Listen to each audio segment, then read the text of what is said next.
অবশেষে শিক্ষা মন্ত্রণালয় শিক্ষা বোর্ডগুলো এইচএসসি পরীক্ষা নিয়ে চূড়ান্ত সিদ্ধান্তের তথ্য জানিয়েছে তারা কি করতে চায়।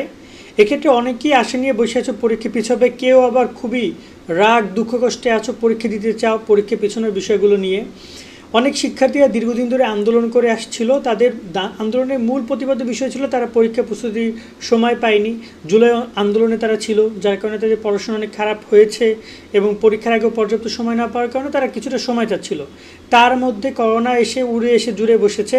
করোনায় প্রতিদিনই কয়েকজন মানুষ মারা যাচ্ছে। ইতিমধ্যে যশোরে 2জন মানুষ মারা গিয়েছে, আজকে অলরেডি 1জন মানুষ মারা গিয়েছে, গতকালকে 2জন মানুষ মারা গিয়েছে। প্রতিদিনই এইচএসসি টেস্ট পেপার পেতে গুগল প্লে স্টোরে যে এইচএসসি টেস্ট পেপার 2025 লিখে সার্চ করে টেস্ট লেখা সবুজ লোগোর এই অ্যাপসটি ইনস্টল করো। শুধুমাত্র এই অ্যাপেই 2024 সালের সকল বোর্ডের প্রশ্ন পাওয়া যাবে। মানুষ মারা যাচ্ছে, আক্রান্ত হচ্ছে, এবং যদি বলি যে করোনার অবস্থা দিন দিন আরও খারাপ হবে, লিখে রাখো যে শোভন ভাই বলেছে করোনার অবস্থা খারাপ হবে। এখন এই জায়গায় সর্বশেষ সিদ্ধান্তটা কি, শিক্ষা মন্ত্রণালয় কি জানিয়েছে দেখো। তোমাদের নিয়ে অলরেডি শিক্ষা মন্ত্রণালয় থেকে ডে বাই ডে গতকালকে মিটিং করেছে, আজকে মিটিং হয়েছে, বিভিন্ন শিক্ষা বোর্ডগুলো প্রধান পরীক্ষকদেরকে নিয়ে একটা মিটিং তো করেছে। সেই মিটিংয়ে সিদ্ধান্তগুলো তারা জানিয়ে দিয়েছে। এক্ষেত্রে আবারও বলতে চাই যে শিক্ষা মন্ত্রণালয় থেকে যে নির্ধারিত করে একটা মিটিং করতো, আগে আমরা যখন দীপমণি ছিল তখন আমরা দেখেছি যে পরীক্ষা ঠিক 7-8 দিন আগে শিক্ষামন্ত্রী লাইভে আসতেন, এসে তিনি পরীক্ষা কতজন পরীক্ষা দিবে, কতজন হচ্ছে যে তোমার ছেলে, কতজন মেয়ে, কোন বোর্ডে কতজন শিক্ষার্থী, একটা অ্যানালাইসিস এবং কিছু গুরুত্বপূর্ণ নির্দেশনা তিনি পরীক্ষার আগে একটা লাইভে বলতেন। কিন্তু এখন আবার সেটা দেখা যাচ্ছে না। এই জিনিসটাও লাইভে যদি তিনি এসে বা একটা সংবাদ সম্মেলনের মাধ্যমে পরীক্ষার্থীদেরকে বিষয়গুলো যদি জানান শিক্ষা মন্ত্রণালয় কেউ অথবা উপদেষ্টা বা শিক্ষা সচিব, তাহলে খুব ভালো হইতো। বাট সেটা তারা এখন আর করেন না। এখন মিটিংগুলো যা হয়েছে সর্বশেষ তথ্য মতে তারা তোমাদের জন্য পরীক্ষা আয়োজন করছে এবং তোমাদের যে রুটিন প্রকাশ করা হয়েছে এই রুটিন অনুযায়ী তোমাদের পরীক্ষাটা হচ্ছে। পরীক্ষার যে আন্দোলন বা যাই করেছো না কেন এটা এই মুহূর্তে আর কাজে দিচ্ছে না, এটা বিফলে যাচ্ছে। হ্যাঁ, আর কাজ হবে না। পরীক্ষাটা 26 তারিখে হবে, তোমরা শিওর থাকো। এখন মাত্র 5 দিন বাকি আছে, 6 দিন বাকি আছে, পড়াশোনা করো, এর কোনো বিকল্প নেই। তবে যদি কিন্তু কিছু রয়েছে সেটা আমি তোমাদের একটু বলে রাখতে চাই। করোনা এবং ডেঙ্গুর প্রভাব এবং ঘূর্ণিঝড় হওয়ার সম্ভাবনাও রয়েছে। একমাত্র এই প্রাকৃতিক দুর্যোগগুলো ঠিক আছে যদি আসে, একমাত্র পরীক্ষা স্থগিত করতে পারে বা পরীক্ষা পিছিয়ে নিতে পারে। করোনা হইলে সারা দেশে পরীক্ষা স্থগিত বা পিছিয়ে নিয়ে যাবে। আর যদি বন্যা বা ঝড় হয়, যেখানে বন্যা বা ঝড় হবে শুধু সেখানে পরীক্ষা স্থগিত করবে, বাকি সকল জায়গার পরীক্ষা চলমান থাকবে। আরও অনেক গুরুত্বপূর্ণ নির্দেশনা প্রকাশ করেছে, যেমন এই যে স্বাস্থ্যবিধির কথা প্রকাশ করেছে। মনে রাখবা এই স্বাস্থ্যবিধি কিন্তু অক্ষরে অক্ষরে পালন করবে অনেক বোর্ড এবং অনেক শিক্ষার্থীরা বিভাগেও পড়বা। যেমন বরিশাল শিক্ষা বোর্ডের আগের ভিডিওতে আমরা দেখিয়েছিলাম যে তারা কী কঠোর নির্দেশনা দিয়েছে। তাদের কথাবার্তা শুনে আমি অনেকটা অবাক। তারা বলছে যে আমরা শিক্ষার মান উন্নয়ন হোক, কতজন শিক্ষার্থী জিপিএ 5 পেলো এটা দেখার বিষয় না, শিক্ষার্থীরা মান অনুযায়ী রেজাল্ট করবে। অর্থাৎ শিক্ষার্থী তুমি তোমার যতটুকু পারো তাই করবা, এক্সট্রা কোনো অ্যাডভান্টেজ তোমরা যে পাবা না সেটা তিনি এই পয়েন্টগুলোতে ক্লিয়ার করেছেন।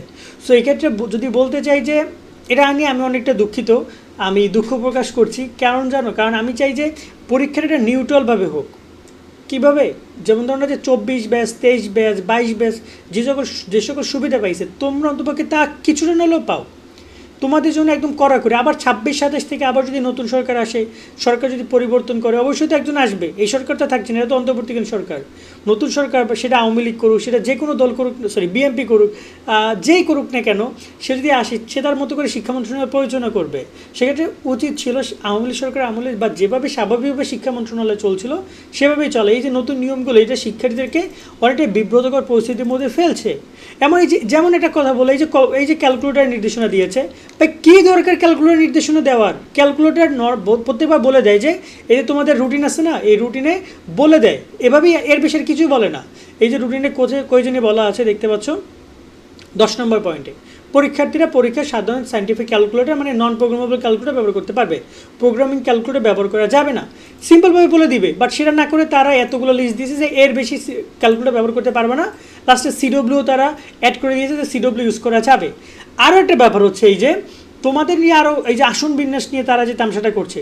এখন বলতেছে করোনার কারণে আসন বিন্যাস মাঝখানে 3 ফুট ফাঁকা, 3 ফুট ফাঁকা রেখে বঞ্চ। আসলে কিন্তু এই যে সিদ্ধান্তটা 3 ফুট, এটা কিন্তু অনেক দিন আগে ময়মনসিংহ শিক্ষা বোর্ড জানিয়েছিল, তখন কিন্তু করোনা ছিল না। করোনা তো মাত্র আসছে, কয়েকদিন হলো। সেক্ষেত্রে এই যে দেখতে পাচ্ছি ডিসিশনগুলো, এছাড়া আরও 33টা যে নির্দেশনা দিয়েছে সেখানে কিছু বিষয় ছিল। তো এই যে বিষয়গুলো, এগুলো একটু অতিরিক্ত হয়ে গেছে। এখন যাই হোক না কেন, পরীক্ষা হচ্ছে, এটা তোমাদের আমরা চেষ্টা করেছি বা আমরা তোমাদের তথ্যগুলো, তোমাদের চাহিদাগুলো, তোমাদের মতামতগুলো আমরা শিক্ষা মন্ত্রণালয়ে বরাবর চেষ্টা করেছি তুলে ধরার। বাট তারা তাদের সিদ্ধান্তে অনড়, পরীক্ষাটা হচ্ছে। এবং যদি করোনা পরিস্থিতি কোনো মোমেন্টে এসে খুবই খারাপ পরিস্থিতি হয়, লকডাউনের মতো সিদ্ধান্ত আসে, তখন তোমাদের পরীক্ষা নিয়ে তারা চিন্তা ভাবনা করবে। এর আগে তোমাদের পরীক্ষা নিয়ে কোনো চিন্তা করবে না এবং পরীক্ষাটা হচ্ছে। এবং তোমাদের সকলের জন্য দোয়া শুভকামনা রইল, সুন্দর করে পরীক্ষা দিয়ে আমি জাস্ট এটাই তোমাদেরকে বলবো। তোমাদের সকলের জন্য ভালোবাসা রইল। আর প্লিজ সাবধানে থাইকো। অনেকে বলতেছো যে ভাইয়া আমরা নিজেরাই করোনা বহন করব, গিয়ে ছড়াই দিব। প্লিজ এটা করো না। বিষয়টা হচ্ছে এটা না, বিষয়টা হচ্ছে যে দেখো, করোনা অনেকটা ভয়াবহ, তোমরা তো দেখেছো হয়তো বা কিছুটা হলেও বুঝতে পারো, ঠিক আছে? ছোটো থেকে দেখে আসছো এই লাস্ট গত 5টা বছর। একটু সাবধানে থেকে এটা তোমাদেরকে বলবো। সকলে অনেক অনেক ভালো থাকবা। আল্লাহ হাফেজ।